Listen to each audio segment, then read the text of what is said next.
모든 사람에게는 나름대로의 세계관이 있습니다. 세계관 그러니까 거창하게 들릴지 모르겠습니다만 이것은 학문적인 용어 이전에 사실입니다. 인생 무상 그것도 세계관입니다. 힘들어 죽겠다, 힘들어 못 살겠다 그것도 세계관입니다.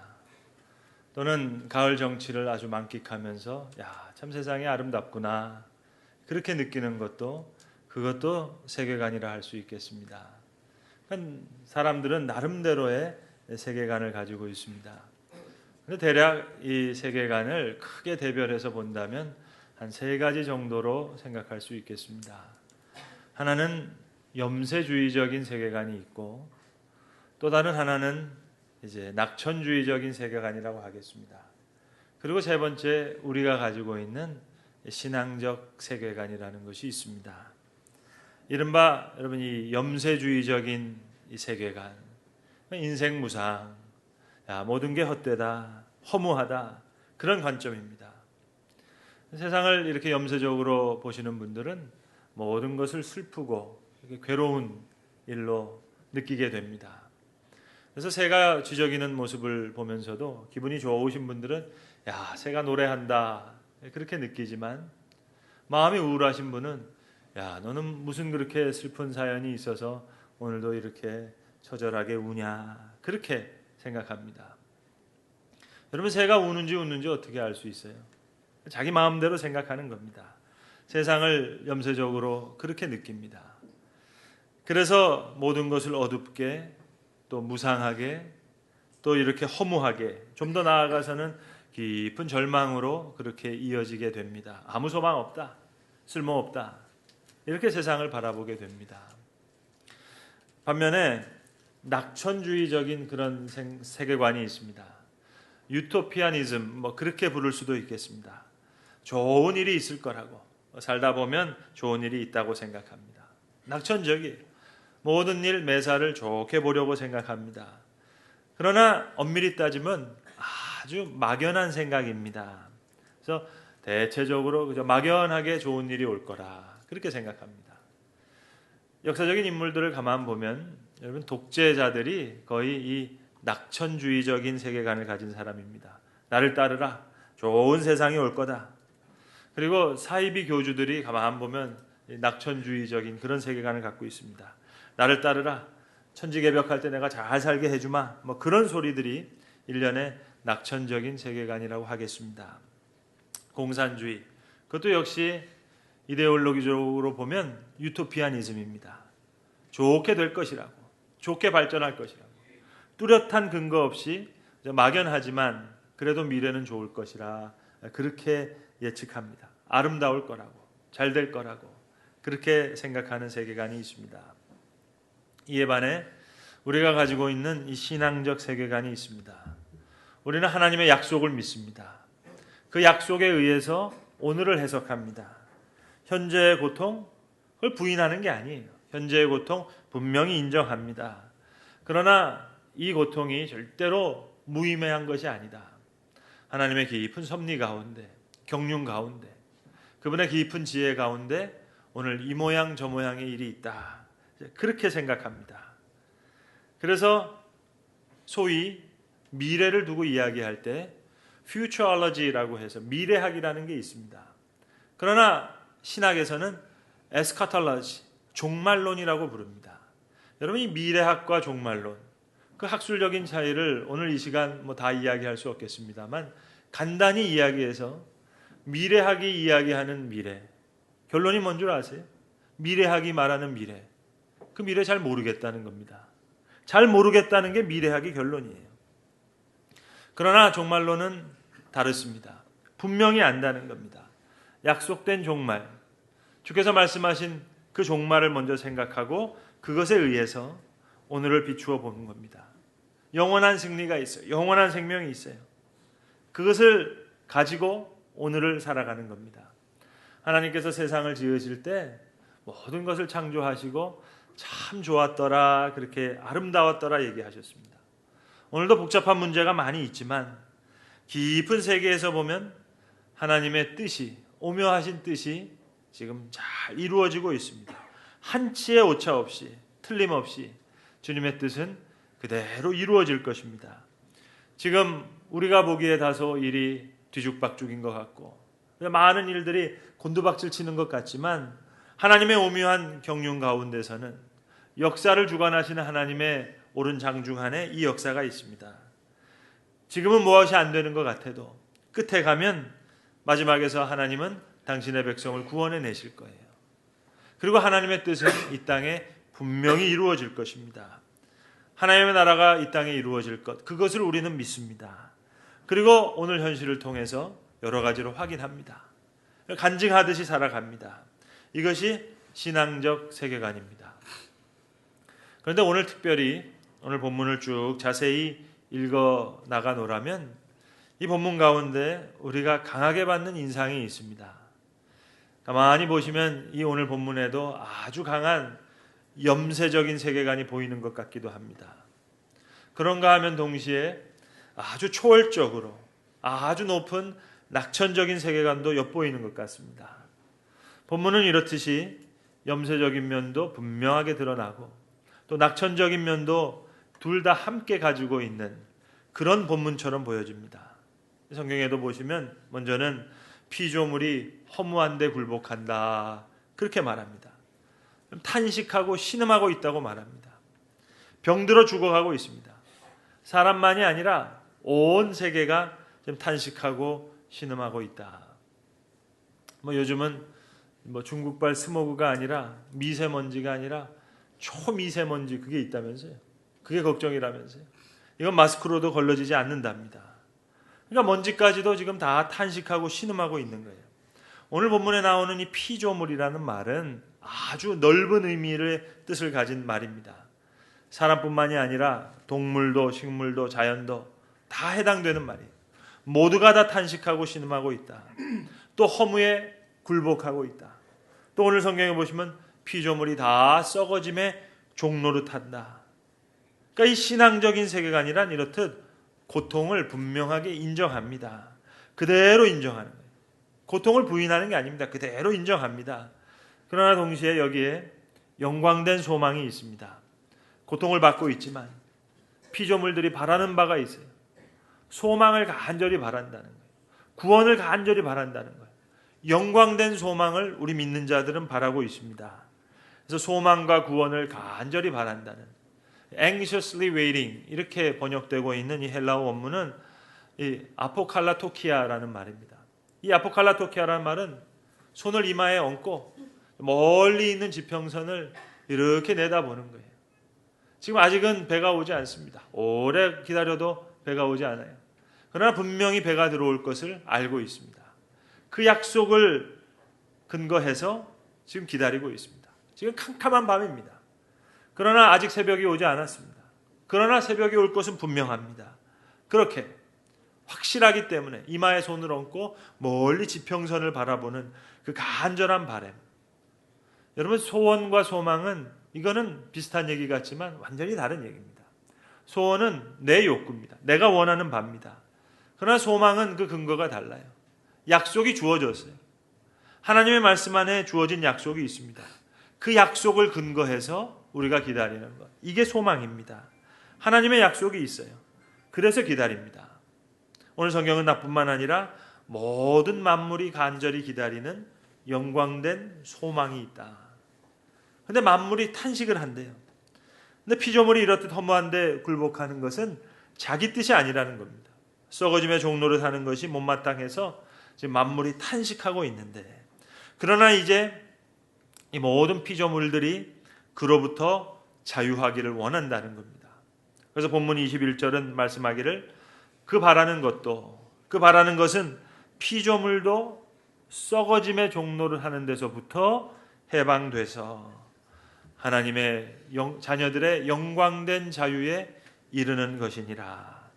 해방되어서, 허무한데 굴복되어 있는 데서 해방되어서 자유하기를 간절히 원하고 있어요. 영광된 자유에 이르는 것이니라. 얼마나 귀한 말씀입니까? 이제 모두가 다 재구실할 수 있다는 겁니다. 꽃은 꽃대로, 식물은 식물대로, 동물은 동물대로 다 같이 하나님의 은총 가운데 그 영광된 소망을 기다리고 있다 함입니다. 특별히 오늘 본문은 성도들의 몸의 구원을 기다린다 이야기합니다. 몸의 구원. 영혼의 구원만이 아니라 몸의 구원. 이건 구체적인 얘기고 현실적인 얘기입니다. 물론 이 말은 우리가 부활해서 그리스도가 부활하셨던 그 부활의 몸을 입는다. 그 몸의 구원이 온전한 몸이 됨을 말씀하고 있습니다. 그러나 동시에 우리의 구원이 과거의 구원만이 아니라 오늘 현재의 구원이고 또 미래의 구원을 다 포함하고 있어요.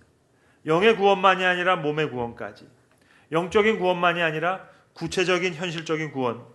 나아가서는 우리의 가정, 우리의 사회, 우리의 나라, 우주적인, 현실적인 그 구원을 얘기합니다. 이것이 참 구원입니다. 여러분 어떤 과학적인 리서치한 것을 보니까 말입니다. 이건 정확한 연구 결과입니다. 사람이 이렇게 마음이 평안해서 기분이 좋을 때 입김을 확 불어가지고요. 그 시험관을 영하 400도에다가 식혀서 고체화하면 파란색을 띈다는 겁니다. 아주 영롱한 색깔을 띈다는 거예요. 그런데 화가 났거나 아주 슬프고 울적할 때 이때 입김을 이 시험관에다 훅 불어가지고 아주 영하에다가 고체화시키면 이 검은빛, 잿빛으로 된다는 겁니다. 그래서 이 검은색 물질을 이 실험용 쥐에다가 주사했더니 400마리가 죽는다는 거예요. 반대로 기분 좋은 입김, 이 파란색 물질을 주사했더니 이 쥐들이 명랑해지더라는 거예요. 자, 그렇다면 여러분 이제 결론은 나왔습니다. 화가 난 분들은요, 강아지도 이제 쓰다듬으면 안 됩니다. 네? 정말 그렇습니다. 자, 기분 좋은 사람이 화초를 만지면 화초가 잘 자랍니다. 자, 그렇다면 이제 여러분 잘 생각해 보세요. 여러분의 집에 화초가 잘 자랍니까? 그러면 좋은 그리스도인이에요. 근데 갖다만 놓으면 죽어요? 뭔가 잘못됐습니다. 이거 회개 많이 해야 됩니다. 무언가 잘못되고 있어요. 여러분이 부부싸움을 하면 아이들은 아픕니다. 가득한 기쁨 가운데 이 아이를 돌봐야 아이가 잘 자랄 텐데, 아니 이 입김이 쥐 400마리를 죽이는데요, 여러분. 이걸 불어넣으면서 왜 해롭지 않겠습니까? 이 얘기를 좀 확대해 볼까요? 자, 빨간 띠를 두르고 데모합니다. 내가 못 사는 책임이 저 부자들한테 있다는 거예요. 저놈들 잡아 죽여야 되겠다는 겁니다. 사회가 잘 돌아가겠습니까? 생각이 어두워지죠. 총명도 흐려집니다. 한 20여 년 전에 제가 처음 미국에 유학 갔을 때 제가 제일 놀란 거는요, 뭐 여러 가지가 놀랐습니다만 피부적으로 와닿게 놀란 것은 이게 캠퍼스에 돌아다니는 다람쥐가 말입니다. 미국 다람쥐는 이놈이 다람쥐인지 강아지인지 모를 만큼 아이 등치도 크고요, 뭐 이렇게 도망가려고 하지도 않아요. 이렇게 벤치에 앉아서 책을 읽고 아주 큰 나무 그늘 아래서 이렇게 있으면 이렇게 어슬렁어슬렁 다녀요. 원래 다람쥐는 좀 날쌔야지 이게 다람쥐 아닙니까? 근데 미국 다람쥐는 그렇지 않더라고요. 제가 486 세대입니다, 여러분. 486 세대가 대체적으로 이 의식화 세대입니다. 전 대학교 4년 동안 다닐 때 한 번도 기말고사를 봐본 적이 없어요. 서울 시내에 있는 모든 대학이 80년대에는 기말고사가 없었습니다. 중간고사 보고 그냥 성적 받았어요. 기말고사 때만 되면 늘 민족, 민주 뭐 이거 해치면서 다 대학가가 데모를 하니까 이거 뭐 공부를 할 수가 없었습니다. 그런 중에 이제 학교를 다니다 보니까 이게 뭔가에 이제 의식화가 돼 있는 그런 세대입니다. 그러니까 미국 가서 다람쥐 한 마리를 보는데도요, 제 시각이 되게 의식화돼 있더라고요. 야, 니들이 체류탄을 맡아봤냐? 이렇게 되는 거예요. 아, 우리는 이 한반도에 있는 다람쥐들은 6.25 전쟁도 일으키고 아예 강대국들 때문에 이 한반도에서 전쟁하느라고 그 아픔을 겪었는데 뭐 그런 생각. 전 고등학교 때도 고등학교가 대학교 캠퍼스 안에 있는 고등학교였거든요. 그러니까 중고등학생들이 캠퍼스에 다람쥐만 나면 그냥 짱돌을 들어가고 던지니까요. 그러니까 다람쥐가 사람들만 보면 막 경기를 일으키는 거예요. 막 도망가는 거예요. 근데 미국에 있는 다람쥐는 그렇지 않거든요. 그러니까 내 생각이 이 미국 다람쥐를 보면서도 곱게 보지 않더라고요. 그런데 겨울 어느 날인데 제가 마음을 바꾸게 된 계기가 있었습니다. 눈이 많이 내렸어요. 그래서 이 허리까지 찰 만큼 눈이 많이 내렸습니다. 그런데 온 동네 사람들이 나와가지고는 눈을 치우고 돗자리를 깔더니 그 뭐 옥수수며 이런 모이 같은 거를 막 주더라고요. 그리고는 멀리 떨어져서 만환경을 가지고 집에서 바라보는 거예요. 그래서 막 기뻐하는 거예요. 사슴이 와서 그 먹이를 먹고 하새가 온다고, 다람쥐가 온다고, 토끼가 온다고 막 그러면서 좋아하더라고요. 여러분, 우리는 눈이 내리면 시골에서 토끼 사냥 나가잖아요. 그때가 기회니까.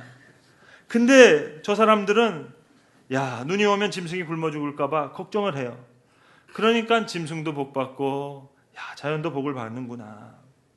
제가 처음 갔던 그 미국의 주 별칭이 가든 스테이트거든요. 가든. 한 주만 가든인데 여러분, 우리나라는 전국이 다 가든이잖아요. 어디를 가도 불고기 가든 돼지고기 가든 오리고기, 뭐 이름은 가든인데 다 죄다 잡아먹어요. 뭐 문학산 가든을 가든 청계산을 가든 그저 복장은 그저 알프스도 갈 수 있는 그런 복장인데 뭐 죄다 잡아먹습니다. 그러니까 여러분, 산이 몸살을 하잖아요. 선교학적으로 말씀드리면 선교의 개념을 크게 넓혀서 생각하면 모든 만물에게 생명을 주는 것, 그게 선교적인 삶입니다. 그래서 선교학에서는 두 가지 말을 씁니다. 그리스도께서 우리에게 위임, 명령을 주셨는데 두 가지 명령이 있다는 거예요. 하나는 복음적인 위임입니다. Evangelical mandate. 또 다른 하나는 cultural mandate. 문화적인 위임을 받았다는 거예요. 이 두 가지가 다 있습니다. 물론 보수적인 사람은 Evangelical mandate, 복음적인 위임을 더 크게 생각합니다. 조금 진보적인 사람들은 cultural mandate, 이 사회 구원, 이것을 더 크게 생각합니다. 그러나 정도의 차이가 있습니다만 우리는 두 가지 위임을 다 받았어요. 오늘 본문 첫 절에도 피조물들이 고대하는 바는 하나님의 아들들이 나타나는 것이니, 하나님의 아들 그리스도가 아니에요. 하나님의 아들들, 소망을 품은 그리스도인들을 통해서 기쁨이 번져나가기를 주께서 원하시고 계시다는 얘기입니다. 저는 11월이 되면 그 도스토옙스키를 좀 생각하게 되는데, 여러분 내일 11월 11일이잖아요. 11월 11일이 보통 무슨 날이냐 물으면 빼빼로데이 이렇게 얘기하시는데, 적어도 좀 문화적인 소양이 높은 우리 송도 예수소망교회는 저는 도스토옙스키 탄생일입니다. 그래서 문인들이 도스토옙스키를 기념하는 날이에요. 여러분 아시듯이 도스토옙스키의 작품을 보시면 기독교적인 세계관이 제일 잘 드러나 있습니다.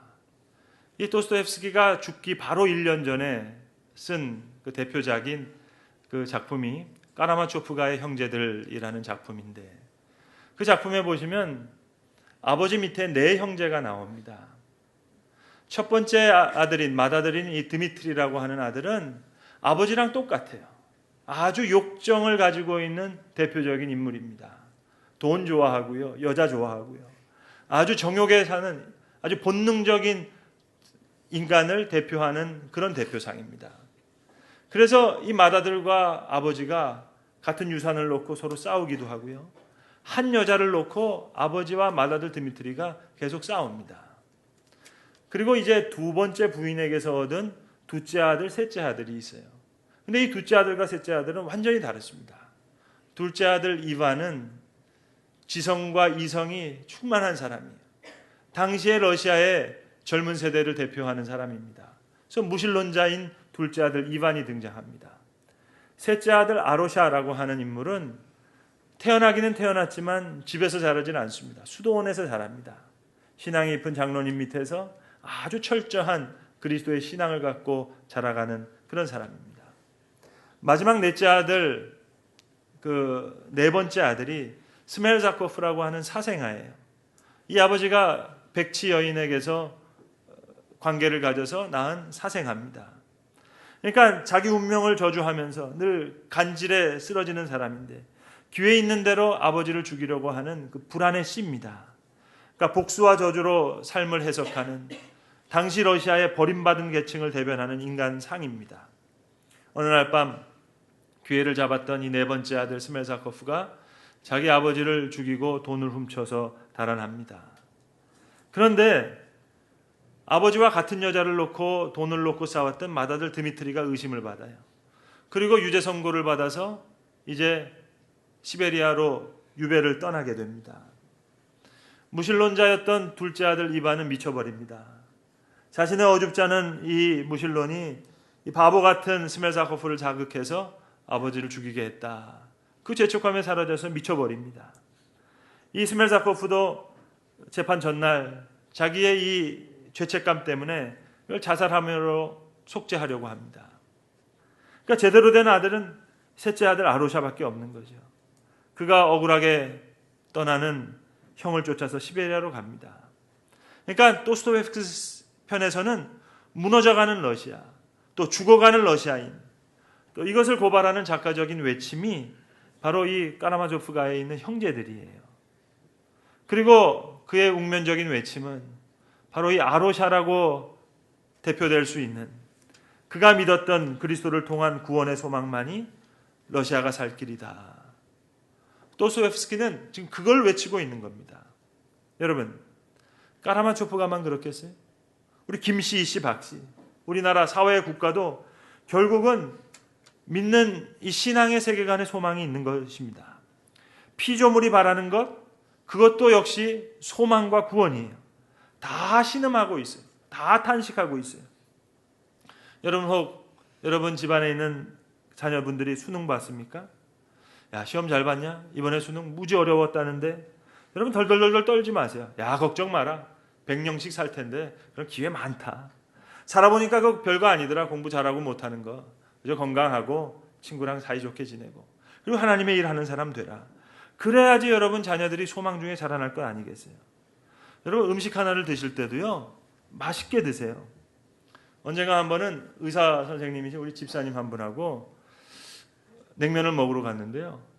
아니, 냉면을 시켰는데 이 집사님이 얘기를 하시는 거예요. 막 의학적으로 설명. 목사님, 냉면 절대로 드시지 마세요. 아니, 시켰는데 대장균이 드글드글하고 나왔어요. 그래서 냉면을 먹었더니 목사님, 면은 괜찮은데 육수는 절대로 드시지 말라고. 야, 그래서 제가 다 마셨잖아요. 여러분 어떻게 살겠어요? 그냥 속으로 그랬어요. 확 그냥 막 그냥 여기저기. 아니, 의사 선생님이라면 목사님 걱정하지 마세요. 달라도 제가 잘 치료해 드릴게요. 그래야 되는 거 아니겠어요? 컬처럴 맨데이트가 있다니까. 문화적인 위임을 받았어요. 하나님이 기가 막히게 몸을 만들어 놓으셨어요. 이게 의사 선생님이 막지해도요, 하나님 붙여주세요. 자, 소망을 전하는 자로 우리가 살아가게 되었단 말입니다. 죄송하지만 우리 상가에 생태집이 하나 있거든요. 제가 하루는 그 생태탕을 먹으러 갔는데 아니, 생태탕이 없는 거예요. 아니, 목사님 저 메뉴판을 보세요. 생대구탕. 하도 사람들, 목사님 말도 마세요. 사람들이 와서 일본 뭐 수산물 이야기하면서 이게 노이로제라는 거예요. 그래서 맛은 없지만 그냥 국산 생대구탕 이렇게 바꿔놨는데, 그럼 제가 가만히 보니까는요, 제 주변에서도 이 생태탕 안 먹는 사람들이 또 황태국밥은 또 드시더라고요. 코다리 냉면은 먹고. 아니, 황태나 코다리나 여러분 생태나 명태나 다 명태죠, 명태. 뭐 셰슘인지 뭔지 너무 신경 쓰지 마세요. 그냥 마늘 푹 넣고요, 고춧가루 넣어서 비벼서 먹으면 다 되게 되어 있습니다. 하나님이 저 바닷물을 짜게 만드셔가지고요, 다 소독되고요. 이 몸이 우리 보통 몸입니까? 하나님이 만드신 건데. 어차피 보이지 않는 소망, 보이는 소망을 보라면 그게 무슨 소망이겠냐? 보이지 않는 소망을 믿고 살아가는 사람입니다. 요즘 뭐 중국에서 초미세먼지가 온다는데요. 이게 종국에서 오면은 제일 먼저 맞는 사람이 우리 송도에 사는 사람이에요, 여러분. 그러니까 아예 믿음으로, 교회 이름이 예수 소망이잖아요. 그러니까 우리가 그냥 다 맡아주는 거예요. 걱정하지 마라. 여러분, 햇빛도 바람도 뭐 생선도 못 먹고 어차피 소망 가운데 사는 건데요. 나도 소망을 지금 바라고 있어요. 그게 우리가 바라는 거예요. 모든 피조물들이 소망과 구원을 바라고 있어요. 그래서 신음하고 있어요. 탄식하고 있어요. 그러면 시험 못 치른 아들에게 소망도 전해야죠. 시들어가는 화초에게도 소망 전하고, 냉면집도 살리고 생새탕집도 살려야 될 거 아닙니까? 컬처럴 맨데이트가 있어요. 문화적인 위임이 있어요. 여러분, 뭐 죽으면 어떡하나, 탈라면 어떡하냐, 하나님의 일을 위해서 할 일, 그거 걱정하세요. 자, 길게 살아서 뭐 하겠어요? 하나님을 위해서 무슨 일을 하겠어요? 나뿐 아니라 주변의 모든 만물이 소망과 구원을 간절히 바라고 있다 하는 겁니다. 보이지 않는 소망이기에, 보이는 소망이라면 누가 바라겠느냐? 보이지 않는 소망이기에 참음으로 기다릴지라. 특별히 18절의 말씀, 생각건대 현재의 고난은 장차 우리에게 나타날 영광과 좋게 비교할 수 없더라. 존 칼빈 목사님이 세상 떠날 때 이 말씀을 30번 외치다가 돌아가셨다는 유명한 말씀입니다. 현재의 고난이 있어요. 기독교는 그걸 부인하지 않아요. 그러나 현재의 고난과는 좋게 비교할 수 없는 소망이 있어요. 그 소망을 내가 바랄 뿐만 아니라 이제는 그 소망과 구원의 소식을 전하는 자로, 이제 그것을 전해서 모든 신음하고 탄식하는 피조물을 구원으로 이끄는, 소망으로 이끄는 소명을 살아가라. 오늘 성경은 그렇게 우리에게 말씀하고 있는 것입니다. 기도하겠습니다. 아버지 하나님, 우리로 소망으로 구원 얻게 하심을 진심으로 감사합니다.